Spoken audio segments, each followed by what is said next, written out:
Bonjour et bienvenue. Mon intervention sera consacrée à la proxémie, aux zones d'interaction sociale selon Edward Twichell Hall. Comme vous allez le remarquer ici dans cette image qui représente le cercle relationnel, on peut entretenir plusieurs distances vis-à-vis de notre interlocuteur, que ce soit dans la sphère intime, dans la sphère personnelle, dans la sphère sociale et la sphère publique. Je vais le montrer plus clairement dans l'étude qui a été menée par Edward Twichell Hall, ce chercheur sociologue anthropologue américain, qui a établi 4 types de distances. La distance intime de 0 à moins de 60 cm. Là, c'est la distance, c'est une zone de confiance, c'est, si vous voulez, dans une sphère intime. La distance personnelle de 60 cm à 1,20 m, le cas d'une conversation habituelle, comme l'illustre l'image ici qui est devant vous. La distance sociale de 1,20 m à 3 mètres, et puis la distance publique au-delà de 3 mètres. L'image que vous voyez ici, voilà, représente la distance intime. Regardez les deux. Voilà les deux filles, voilà, qui se touchent. Donc là, la distance elle est réduite à 0. Donc on est dans une zone qui est purement intime. Le contraire ici, regardez, c'est une image qui illustre les distances, voilà, personnelles qui peuvent séparer les individus, le cas des salutations.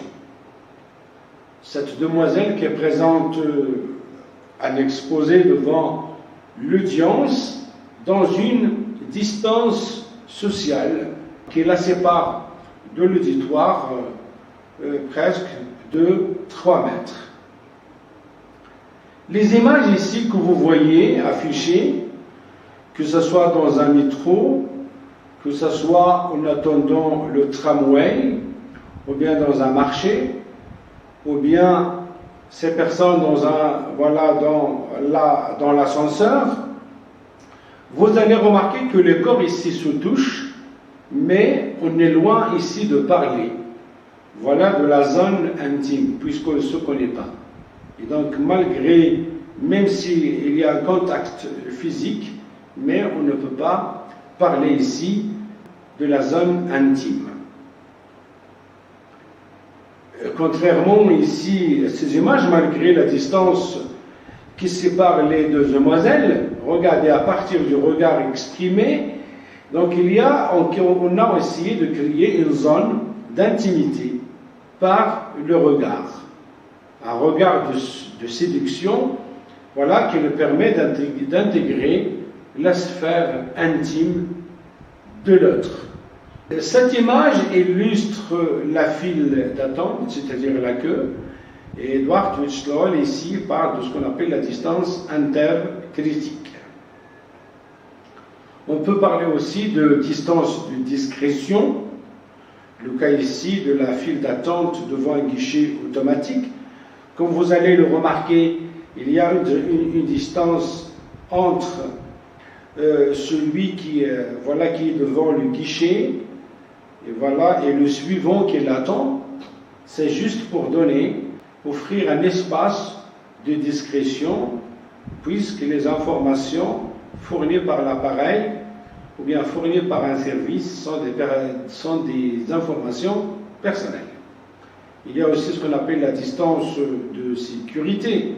C'est ce que nous avons vécu ces derniers temps, surtout avec les circonstances pandémiques qui nous a imposé une distance sociale, de sécurité. Si vous voulez, dans des espaces et des territoires qui sont ponctuels. La file système aussi est utilisée dans un certain nombre de services pour l'organisation de l'attente, comme vous allez le remarquer dans ces images. Et donc regardez comment l'appareil, comment un système nous aide à mieux gérer l'espace public, devant un certain nombre de services. Il est nécessaire aussi d'intégrer les images que vous voyez devant vous ici pour vous montrer comment notre espace public est organisé en intégrant des caractéristiques comme le cas des handicapés à qui on consacre des places dans des lieux publics comme dans le transport public, dans le tramway, dans le métro, comme vous allez le remarquer, des rampes d'accès pour handicapés, et puis même des pavés tactiles, rugueux et texturés, à pois jaunes, et passerelles aménagées pour handicapés aveugles, guides de trottoir. Pour terminer, les distances varient en fonction des cultures passant d'un continent à l'autre. La perception de l'espace chez les Africains diffère de la perception de l'espace chez les Américains, chez les Européens, chez les Japonais. Le changement de zone change le type de relation de communication. Oui, effectivement, est-ce qu'on communique au niveau symétrique ou bien au niveau complémentaire, du haut vers le bas ou le bas vers le haut. La zone choisie, est-ce qu'elle est en cohérence ou non avec la relation souhaitée?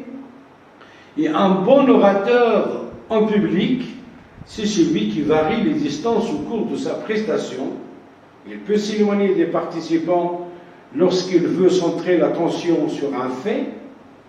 Au contraire, il peut s'approcher du public pour recentrer l'attention sur lui. L'orateur doit savoir utiliser l'espace dont il dispose et l'occuper correctement. Et puis, respecter quelqu'un, c'est respecter son corps. Et par conséquent, il ne faut pas intégrer son espace vital, sa sphère imaginaire qui lui appartient, sans autorisation. J'espère que vous avez apprécié cette présentation qui parle de la proxémie, de l'évaluation des distances et des zones d'interaction sociale, telle qu'elle a été développée par Edward Twitchell dans son œuvre qui s'intitule La dimension cachée.